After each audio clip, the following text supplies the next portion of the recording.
नमस्कार, आप देख रहे हैं बिग डिबेट और आपके साथ मैं हूं दीपेश जैन। कांग्रेस नेताओं का एक बड़ा प्रदर्शन भिंड के लाहार में हुआ, जहां वो डॉक्टर गोविंद सिंह के समर्थन में एक बड़ा धरना प्रदर्शन करने पहुंचे। इस दौरान मंच से भाजपा सरकार के साथ साथ पुलिस और प्रशासन के अधिकारियों पर भी कई आरोप लगाए गए।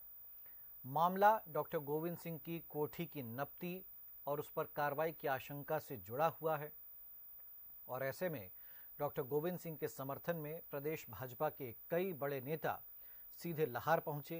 अजय सिंह, अरुण यादव, दिग्विजय सिंह, पीसीसी चीफ जीतू पटवारी, जयवर्धन सिंह, ऐसे तमाम नेताओं ने लाहार पहुंचकर डॉक्टर गोविंद सिंह का समर्थन किया, सपोर्ट किया, कार्रवाई को गलत बताया।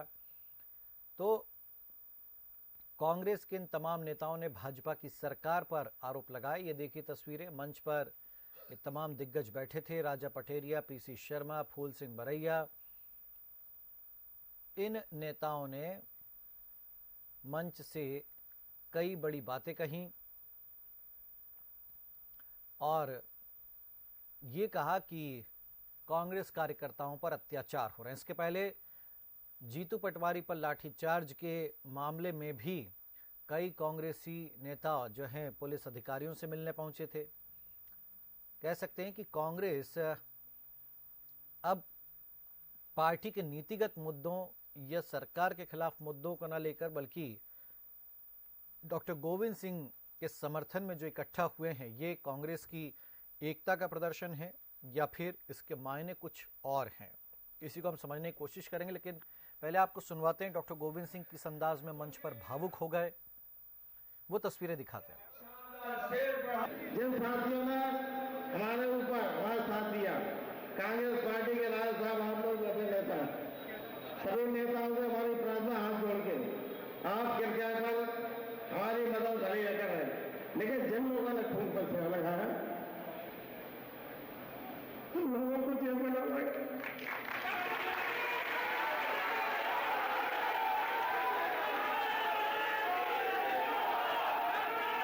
एक एक से चुनकर सबसे पहले दीपक भोरिया, सिकरी के जो ग्राम पंचायत सिकरी जहाँ का एमएलए है उस गाँव में, जिन साथियों ने हमारे ऊपर हमारा साथ दिया, कांग्रेस पार्टी के राज साहब, आप लोग अपने नेता, सभी नेताओं से हमारी प्रार्थना हाथ जोड़ के आप कृपया कर हमारी मदद भली लेकर है।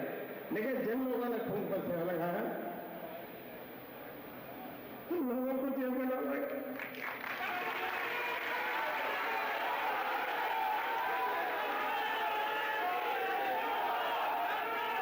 एक एक से चुनकर सबसे पहले दीपक भोरिया, सिकरी के जो ग्राम पंचायत सिकरी जहाँ का एमएलए है उस गाँव में, तो विधानसभा के एजेंट बने पीएम भोरिया पंडित जी, केवल खून के बचने के कारण 3 लोगों पे 307 की धारा लगी, तुरंत तत्काल बाद, और धारा लगाने के बाद जेल में डाल दिया, 2 महीने जेल में रहे।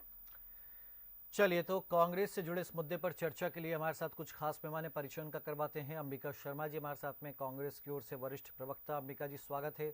अजय सिंह यादव जी हमारे साथ में, भाजपा की ओर से। अजय जी आपका स्वागत है। और पॉलिटिकल एडिटर रवि अवस्थी जी हमारे साथ में। पहला कमेंट अंबिका जी आपसे, भाई कोठी की नपती होती है, वहां पर कार्रवाई का मामला जो कोर्ट तक पहुंच जाता है, लेकिन वहां से भी जब राहत नहीं मिलती, तो कांग्रेस का जो प्रदर्शन जो लाहार में हुआ है, ये क्या कोठी बचाने के लिए हुआ या कांग्रेस बचाने के लिए हुआ? अंबिका जी। हाँ जी बताइए। हेलो। हाँ बताइए अंबिका जी। ये भारतीय जनता पार्टी सरकार बदले की भावना से कार्रवाई कर रही है मध्य प्रदेश में। ये टारगेट करके भारतीय कांग्रेस के नेताओं पर और कार्यकर्ताओं पर लगातार जुल्म कर रही है, उनकी प्रॉपर्टी नष्ट कर रही है और तरह तरह के झूठे केस लगा रही है।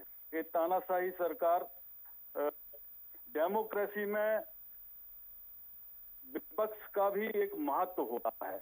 बड़े अफसोस की बात तो ये है कि माननीय अटल बिहारी वाजपेयी जी जब विपक्ष में रहा करते थे और हमारे राज्य उनका कितना आदर करते थे, हमारे नरसिम्हा राव जी कितना उनका आदर करते थे, उनको भारत के प्रतिनिधि के रूप में जिनेवा में भेजा, उन्होंने प्रतिनिधित्व किया। राजीव गांधी ने अटल बिहारी वाजपेयी जी की इलाज के लिए अमेरिका भेजा, और ये भारतीय जनता पार्टी की जो सरकार है और सरकार में बैठे हुए लोग हैं, ये अटल बिहारी वाजपेयी को अपना आदर्श नहीं मानते, ये विरोधी दल को दुश्मन की तरह देखना चाहते हैं। डॉक्टर गोविंद सिंह वो व्यक्ति है जिसने लाहौर क्षेत्र में सैकड़ों परिवारों को नौकरियां दी हैं, एक सच्चे सेवक की तरह लाहौर क्षेत्र की जनता की सेवा की है। अब उनको टारगेट बनाया जा रहा है, उनको तरह तरह से प्रचार किया जा रहा है, उनके मकान को फड़कवाया जा रहा है। ये सब लोकतंत्र की खूबसूरती को नष्ट करने वाली प्रक्रियाएं हैं।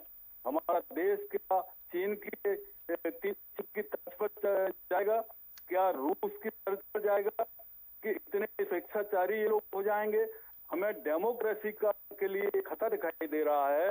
ये सारा का सारा प्रशासन का राजनीतिकरण ये लोग कर रहे हैं और अपने मनमाफिक तरीके से प्रशासन के द्वारा, पुलिस के द्वारा लोगों को परेशान कर रहे हैं। इसकी जितनी निंदा की जानी चाहिए वो की जाती है, और इन्हीं तमाम बातों को लेकर हमारी कांग्रेस पार्टी इनकी कोई भी लोकतांत्रिक हरकत के खिलाफ पूरे देश में, पूरे प्रदेश में एक अलग जगाने जा रही है। लोगों में चेतना भरने जा रही है कि हम आपकी ज्यादतियों को बर्दाश्त नहीं करेंगे। ये हमारी पार्टी का मिशन है। ये प्रॉपर्टी के लिए नहीं गए थे, ये केवल हमारी जनता की मूल समस्याएं हैं, उनके संबंध में रैली हुई, और जो हमारे भारतीय जनता पार्टी के जो कार्यकर्ता हैं उन पर झूठे केस लगाए जा रहे हैं, उन्हें परेशान किया जा रहा है, इस संबंध में वो रैली हुई। और ये मुद्दा कोठी का भी आ गया। कोठी का प्रकरण न्यायालय में विचाराधीन है। अब उसको पटकने के लिए षड्यंत्र लोग कर रहे हैं। ये कितने घिनौने स्तर पर गिर गए। कांग्रेस पार्टी इतने समय सत्ता में रही, सरकार से अपने अधिकारों का अपने कभी भी दुरुपयोग नहीं किया उन्होंने, लेकिन इतने बोराए गए हैं, इनको ना तो लोकतांत्रिक मर्यादाओं में भरोसा है। अब एक कैसे भी प्रताड़ित करके लोगों को परेशान करके, और चलिए जवाब ले लेते हैं। तो अजय जी ढेर सारे आरोप लगा रहे हैं अंबिका जी की ये कर रहे हैं, अत्याचार हो रहा है, बदले की भावना से कार्रवाई हो रही है, चुन चुन के निशाना बना रहे हैं और सीधे प्रॉपर्टियों पर आप लोग जो है प्रहार कर रहे हैं। क्या अजय जी ऐसा चल रहा है? देखिए दिनेश जी, मध्य प्रदेश के वर्तमान नेता प्रतिपक्ष उमंग सिंघाल जी कहते थे कि दिग्विजय सिंह और गोविंद सिंह जैसे नेता प्रदेश के सबसे बड़े माफिया हैं। इसलिए कांग्रेस के नेता ये तो ना बताएं कि वो कितने सज्जन हैं और किस तरह की राजनीति करते हैं। डॉक्टर गोविंद सिंह चंबल इलाके के बड़े माफिया, रेत बालू माफिया और लोगों को परेशान करने वाले एक ऐसे नेता हैं, इसीलिए जनता ने उन्हें नकारा है। अब आप कहते हैं कि उनके ऊपर कार्रवाई ना हो, आप सरकारी भूमि पर कब्जा कर ले और प्रशासन कार्रवाई क्यों ना करे? किसी न्यायालय में कोई स्टे नहीं दिया गया था किसी कार्रवाई के लिए, तो न्यायालय के शिकायतों के ऊपर जिला प्रशासन कार्रवाई न करे, क्योंकि आपके नेताओं की दादागिरी चलेगी। आपके नेता प्रदेश में माफिया तंत्र चलाएंगे और उनके ऊपर कार्रवाई भी न कर। प्रशासन ने जो कार्रवाई की थी वो बिल्कुल जायज थी, और कांग्रेस के नेता अपने कुकर्मों को छुपाने के लिए इस तरह की राजनीति कर रहे हैं। और दिग्विजय सिंह के समय में किस तरह की राजनीति होती थी क्या लोगों ने नहीं देखा है? डॉक्टर गोविंद सिंह के पास अगर प्रमाण हो तो वो न्यायालय में जाए और न्यायालय उन्हें निर्णय दे देगा, तो वो सभी के लिए मान्य होगा। लेकिन आप राजनीतिक दबाव बना रहे हैं, कलेक्टर के ऊपर दबाव बना रहे हैं, प्रशासनिक अधिकारियों के ऊपर दबाव बना रहे हैं कार्रवाई करने का। और आज भी जिस तरह से आपने नाटक नौटंकी करी वो मध्य प्रदेश की जनता ने देखा। मध्य प्रदेश के बड़े माफिया घड़ियाली आंसू बहा रहे हैं। मध्य प्रदेश के वो माफिया जिन्होंने चंबल को झंडी कर दिया। चंबल में जितनी रेत की खदानों पे काम चल रहा है, जितनी रेत माफिया के कारोबार चल रहे हैं, सभी कांग्रेस के नेताओं के समर्थन में चल रहे हैं। और उनके द्वारा इतनी भूमि हथियाई गई, लोगों को परेशान किया गया, अधिकारियों को परेशान किया गया, वो सभी लोग जानते हैं। और ऐसे नेताओं का ये षड्यंत्र अब नहीं चलने वाला है। ये जनता के सामने बेनकाब हो गए। जो भी प्रशासन ने कार्रवाई की थी न्याय संगत की थी, नियम के अनुसार की थी, और किसी भी कार्रवाई को किसी न्यायालय ने गलत नहीं ठहराया। इसलिए कांग्रेस के नेता जो कह रहे हैं वो प्रमाणित है कि आप झूठ फैला रहे हैं, और प्रशासन आगे भी निष्पक्ष रूप से कार्रवाई करेगी। चलिए, तो अंबिका जी अगर प्रशासन कार्रवाई करेगा जो गलत है, हाँ, और वो तो कह रहे हैं कि भाई आरोप तो डॉक्टर गोविंद सिंह पर खुद लगते रहे, और जब वो मंत्री थे तब भी वो ये कहते, उन्होंने इस बात को स्वीकारा था कि सबसे ज्यादा अवैध रेत खनन तो यही होता है भिंड मुरैना में, और नहीं रोक पा रहे तो क्या करें। तो ये भाई अगर प्रशासन अपनी कार्रवाई कर रहा है तो आप उसको बदले की भावना क्यों बता रहे हैं, अंबिका जी? देखिए 20 साल से तो लगभग इनकी ही सरकार है, और अगर रेत माफिया और भू माफिया और ये तमाम प्रकार की जो कमियां ये बता रहे हैं, तो जो भी माफिया यहाँ ग्वालियर संभल संभाग में जो सक्रिय हैं वो भारतीय जनता पार्टी के संरक्षण में ही फल फूल रहे हैं। हमारे गोविंद सिंह जी तो सरकार में है नहीं इस समय इन्हीं के लोग सरकार में है। जिस प्रकार से वन संपदा पर, खनिज संपदा पर और तमाम जो भी लाभ की चीजें हैं तो उन पर जिस प्रकार से इन लोगों ने कब्जा कर रखा है, इतने उनके भेड़िए की तरह हुए हैं कि आपाधापी में लगे हुए हैं कि जाने अब अभी मौका मिलता है या नहीं मिलता है। इन्होंने जितने भी इन पर भ्रष्टाचार के आरोप भी इनके शासनकाल में आए हैं, 7 साल में 70 प्रतियोगी परीक्षाओं के पेपर आउट हुए हैं। इनकी उपलब्धियां हैं। प्रदेश का नौजवान रो रहा है, रोजगार नहीं दे पाए। गोविंद सिंह जी के सामने दिक्कत बहुत होना है। इनके वहाँ के ना तो विधायक और ना वहाँ के मंत्री इतनी नौकरियां नहीं दे सकते जिन परिवारों को गोविंद सिंह जी ने नौकरी दे दी है। कुछ पब्लिक जानती है, तभी कहा है, और किन परिस्थितियों में चुनाव आते हैं वो भी सब जानते हैं, सब हारते हैं। अटल बिहारी भी चुनाव हारे थे, लेकिन इस ऐसी बदली भावना से कांग्रेस ने भी कार्रवाई नहीं की है। और भारतीय जनता पार्टी की सरकार आकर के डूबी है। प्रत्येक नेता का गठजोड़ है, भू माफिया से, सट्टा माफिया से, शराब माफिया से, बिल्कुल सीधा गठजोड़ है। ये इन पर आरोप हमारी कांग्रेस पार्टी प्रमाण दे रही है कि इस प्रकार की ज्यादतियां ये लोग कर रहे हैं, इस प्रकार से भ्रष्टाचार कर रहे हैं। ये सरकार कर्ज, करप्शन और क्राइम की सरकार है। चलिए रवि जी, आपका क्या कहना है? भाई कांग्रेस के तमाम नेता इकट्ठा हुए भिंड के लहार में, तो मकसद जो ये डॉक्टर गोविंद सिंह कह रहे कि भाई मुझे भले ही मेरे समर्थन मत खड़े हो, उन कांग्रेस कार्यकर्ता को बचा लो जिन पर कार्रवाई हो रही है, चुन चुन के बदला लिया जा रहा है, क्या वाकई ऐसी स्थितियां हैं वहां पर जो कांग्रेस ने इतना बड़ा प्रदर्शन किया?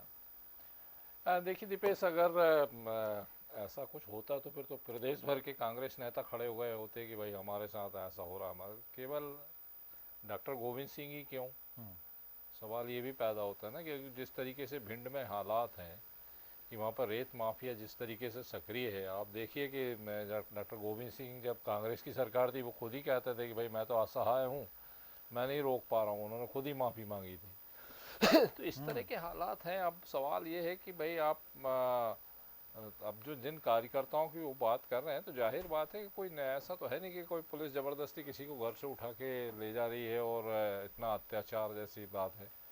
अब वही बात है कि देखिए, जहाँ तक कोठी की बात है तो कोठी को लेकर जो शिकायत हुई है वो शिकायत यही है कि जो वहाँ का जो आम रास्ता है वो कोठी के बीच से होकर गुजरता है और उसको लेकर ही नापजोक हुई है।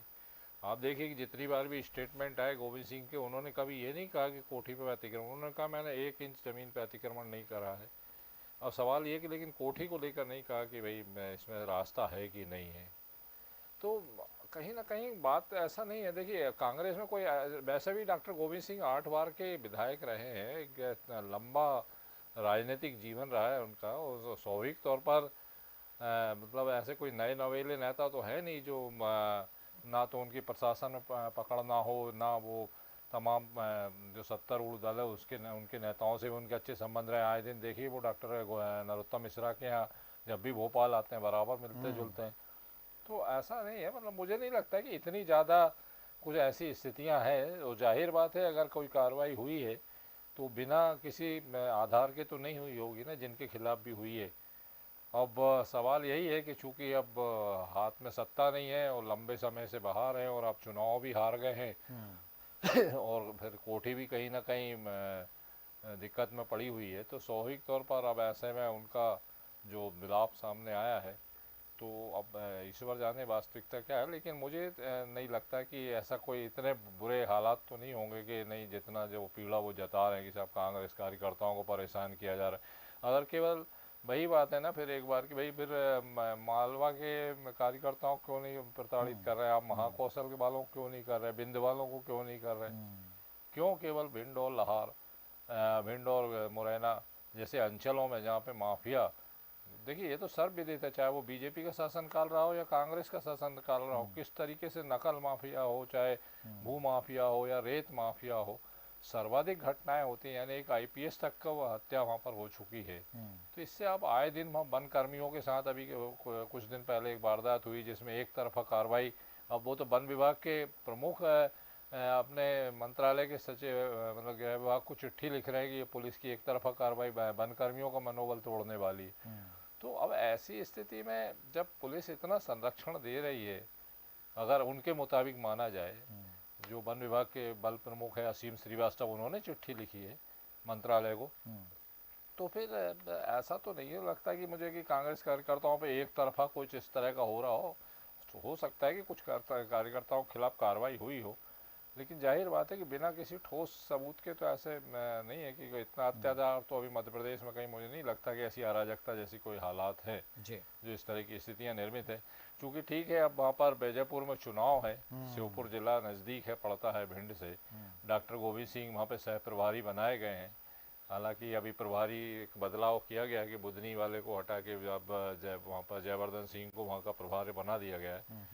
तो ऐसी स्थिति में हो सकता है, मुझे लगता है कि चूंकि उपचुनाव नज़दीक है तो कुछ राजनीतिक कारण भी इस एकता में नज़र आ रहे हैं, और वही वजह है कि ये भिंड में एक इतनी बड़ी सभा करके कहीं ना कहीं कोई एक संदेश देने की कोशिश कांग्रेस ने की है। अब देखिए कल मुख्यमंत्री श्योपुर पहुंच रहे हैं, वो वहाँ पर स्वयं सहायता समूह का एक बड़ा सम्मेलन करने जा रहे हैं।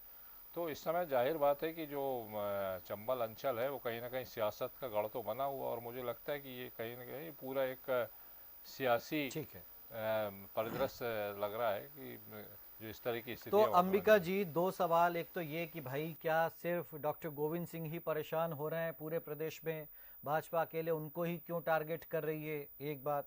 दूसरा, क्या ये कहीं विजयपुर उपचुनाव की तैयारी तो नहीं हो रही है, इमोशनल कार्ड खेला जा रहा है इस आड़ में कि भाई चुनाव आ रहा है तो चलिए ये मामला यहाँ पर छेड़ दिया जाए। अंबिका जी, हमारी कांग्रेस पार्टी जब जब आंदोलन करने के लिए विवश होती है तो उसके पीछे जनहित के मुद्दे होते हैं। जनहित के मुद्दों को लेकर वो जनता के बीच में जाती है और प्रशासन को और शासन को आगाह करती है। बिल्कुल कतई गोविंद सिंह जी की कोठी का मुद्दा नहीं है, प्रमुख मुद्दा है कानून व्यवस्था का। जिस प्रकार से टारगेट करके हमारे कांग्रेस पार्टी के कार्यकर्ताओं को, नेताओं को प्रशासन परेशान कर रहा है, भारतीय जनता पार्टी के नेताओं के इशारे पर, नंबर एक कारण है। दूसरा एक कारण है कि लाहौर क्षेत्र में कोई भी सरकारी कर्मचारी वहां पर रहना नहीं चाहता। वहां के स्थानीय विधायक का इतना आतंक है, उसका राजनीतिकरण किया जाता है, और कांग्रेस के तमाम नेताओं को टारगेट करके, चाहे वो बिजली विभाग के अधिकारी हों, चाहे वो पुलिस विभाग के अधिकारी हों, चाहे वो रेवेन्यू विभाग के अधिकारी हों, केवल और केवल जो सक्रिय कांग्रेसी कार्यकर्ता हैं उनको परेशान करने की दृष्टि से अगर वो ठीक बैठते हैं कर्मचारी तो वो रह सकते हैं, अन्यथा वहां से उनको हटा दिया जाता है। तो लोगों से बिल्कुल अवैधानिक कार्य करा रहा है वहां का नेतृत्व, वहां की राजनीति और वहां के भाजपा के लोग इस प्रकार से परेशान हैं। आप बिल्कुल बेफिक्र रहिए, हम लोग कोई इमोशनल कार्ड नहीं खेलते हैं, हम सेवा की दम पर जनता के बीच में जाते हैं। रहा सवाल रामनिवास जी के उपचुनाव का, तो वहां की जनता रामनिवास जी को पूरी तरह नकारने जा रही है, क्योंकि जिस स्वार्थपरता के चलते रामनिवास जी ने जिस कैबिनेट मंत्री बनने की ललक में और लालच में कांग्रेस पार्टी की पीठ में छाप घोंपा है, वहां की जनता कभी उनको माफ करने वाली नहीं है। वो भारी वोटों से वहां चुनाव में हारने वाले हैं। चलिए लास्ट कमेंट अजय जी, क्या कहना चाहेंगे? क्या वाकई, देखिए अगर आपका पुलिस प्रशासन कुछ गड़बड़ कर रहा है तो ये मौका होगा फिर कांग्रेस के पास उसको भुनाने के लिए। अगर सही कार्रवाई हो रही है तो कोई दिक्कत नहीं है, लेकिन ये जो अब इस तरह से सभा करके, प्रदर्शन करके अगर कांग्रेस माहौल बनाएगी तो फिर आप कैसे काट ढूंढ पाएंगे इसकी? देखिए, मध्य प्रदेश में कांग्रेस पार्टी अब रचनात्मक विपक्ष की भूमिका छोड़ के गोविंद सिंह जैसे माफिया नेताओं की कोठी बचाने के लिए आंदोलन कर रही है। ये कांग्रेस का दिवालियापन दिखाता है। जो जनता के मुद्दों की बात कांग्रेस के प्रवक्ता कर रहे हैं। आज ये आंदोलन जनता के मुद्दों के लिए नहीं हो रहा है ताकि गोविंद सिंह का अतिक्रमण बचा रहे, गोविंद सिंह की जो कारगुजारियां हैं उन पर कार्रवाई ना हो, उसके लिए दबाव बनाने के लिए कांग्रेस का पूरा संगठन मैदान में आया। ये कांग्रेस का लाचारपन है, दिवालियापन है और इसीलिए कांग्रेस पार्टी को लगातार प्रदेश की जनता नकार रही है। अगर डॉक्टर गोविंद सिंह जैसे नेताओं के पास प्रमाण होते तो न्यायालय में उन्हें उस चीज का लाभ मिलता, लेकिन न्यायालय में कहीं भी उनकी बात नहीं टिकती है। सरकारी रास्ते के ऊपर भवन बना रखे हैं, इन्होंने वहां जनता को परेशान कर रखा है अपने रसूख का दुरुपयोग करके। और आप कहते हैं कि 20 सालों से प्रदेश में भाजपा की सरकार है तो माफिया पे क्या कार्रवाई हुई? तो भाजपा की सरकार कर रही है ना कार्रवाई, आप भी करिए सहयोग। आप क्या किसी एक नेता के लिए पूरी अपनी राजनीतिक विरासत दांव पे लगा देंगे? अगर वो नेता जनता को परेशान कर रहा है, अगर वो नेता सरकारी जमीन पे कब्जा किए हुए है, तो कांग्रेस पार्टी को भी साहस दिखाना चाहिए। ऐसे नेताओं को पार्टी से बाहर निकाले, ऐसे नेताओं के संरक्षण क्यों दे रहे हैं? आप क्या माफियाओं के संरक्षक बन गए? प्रमाणित तौर पर कांग्रेस पार्टी एक गलत तत्व को बचाने के लिए, एक माफिया को बचाने के लिए दबाव बना रही है, लेकिन जनता जानती। रही बात विजयपुर की, रामनिवास रावत जी ऐसे ही लोगों से परेशान होकर भारतीय जनता पार्टी में आए हैं, क्योंकि कांग्रेस पार्टी दिग्विजय सिंह, गोविंद सिंह जैसे नेताओं की घर की पार्टी बन के रह गई। कार्यकर्ताओं की सुनवाई नहीं थी। लोकसभा चुनाव के पहले उन्होंने भाजपा की सदस्यता ली, उनके क्षेत्र में 35,000 मतों से भाजपा को बढ़त मिली, जो प्रमाणित करता है कि उनके क्षेत्र की जनता उनके निर्णय के साथ है। और उपचुनाव होने दीजिए, कांग्रेस को तो उम्मीदवार ही भी नहीं मिलेगा। भारतीय जनता पार्टी सरकार में, डॉक्टर मोहन यादव जी की सरकार में न्याय प्रशासन का इकबाल बुलंद रहेगा। माफिया के लिए जीरो टॉलरेंस की नीति रहेगी, चाहे गोविंद सिंह हो चाहे दिग्विजय सिंह हो, किसी की दादागिरी नहीं चलेगी इस मध्य प्रदेश में। ठीक है रवि जी, लास्ट कमेंट, क्या ऐसे प्रदर्शन से कार्यकर्ता, देखिए कांग्रेस को कुछ तो करने, विपक्ष में करना, कोई भी मुद्दा हो सड़क पर उतर रही है, यही विपक्ष का धर्म भी होता है। हाँ, मुद्दे तो फिर तैयार भी कर लिए जाते हैं। कितना फायदा हो सकता है कांग्रेस को? अगर देखिए पहले इंदौर में जीतू पटवारी जाते हैं, प्रदर्शन होता है, लाठीचार्ज तमाम, फिर उसको लेकर भोपाल में तमाम नेता इकट्ठा होकर के चले जाते हैं। अब इससे फायदा कांग्रेस को क्या दिख रहा है? नहीं, देखिए बिल्कुल दीपेश, हालांकि कांग्रेस अपनी पूरी सक्रियता दिखा रही है। इंदौर में प्रदर्शन किया, उसके बाद दतिया में भी प्रदर्शन हुआ। दतिया में तो जिस तरह की घटनाएं सामने आई कि बाद में जब प्रदेश अध्यक्ष के जाते ही 2 गुटों में संघर्ष हो गया और फायरिंग भी हो गई। हाँ, अब सवाल यह है कि कितनी एकजुटता का प्रदर्शन, मंच पे भले ही ये दिख रहा हो, लेकिन कितना एकजुटता का प्रदर्शन। अब आप देखिए दिग्विजय सिंह जी का बयान आया कि भाई आस्तीनों के सांप से सावधान रहें। अब सवाल ये है कि वो आस्तीन के सांप आप बचे कौन है साहब? संगठन में जो थे वो तो चले ही गए। तो अब इशारा किसकी तरफ है? अब ये इस तरह की अगर बयान आते हैं तो फिर आप अंदाज़ा लगा लीजिए कि क्या स्थिति है। और जहाँ तक जो अभी ये सब पूरा चल रहा है दीपेश जी, तो एक बात मुझे ध्यान आ रही है कि देखिए एक बदलाव का बहुत बड़ा दौर आ चुका, मतलब है, वो तो दिख ही रहा है कि चूंकि 20 साल से सत्ता में बीजेपी काबिज है। जो कांग्रेस की दुकानें थी, मतलब मैं तो बहुत हल्के अंदाज में क्या इसीलिए कह रहा हूँ कि जो कांग्रेस की जितनी दुकानें थी उन पे सब पे बीजेपी का कब्जा हो चुका है। और ये सारी लड़ाई सिर्फ उसकी है। अब वो चाहे किसी भी क्षेत्र में हो, चाहे खनन के क्षेत्र में हो, चाहे आपका कोऑपरेटिव के क्षेत्र में हो, चाहे तमाम, यानी कुल मिला के एक व्यावहारिक बात यही है। और वो लड़ाई केवल उसी की है। खदबदाहट जो है वो कहीं ना कहीं आक्रोश जो है वो उसी का है कि जो छिन रहा है, लड़ाई उसकी है। चलिए, शुक्रिया रवि जी आपका, शुक्रिया अंबिका जी, शुक्रिया अजय जी आपका हमारे साथ इस चर्चा में जुड़ने के लिए। तो कुल मिलाकर के कांग्रेस आगे और कितना एक्टिव नजर आएगी और किन किन शहरों में इस तरीके के प्रदर्शन होंगे, भाजपा इनका क्या किस तरीके से जवाब देती है, देखना बाकी रहेगा। बिग डिबेट में इतना ही। आप देखते रहिए DNN न्यूज। नमस्कार।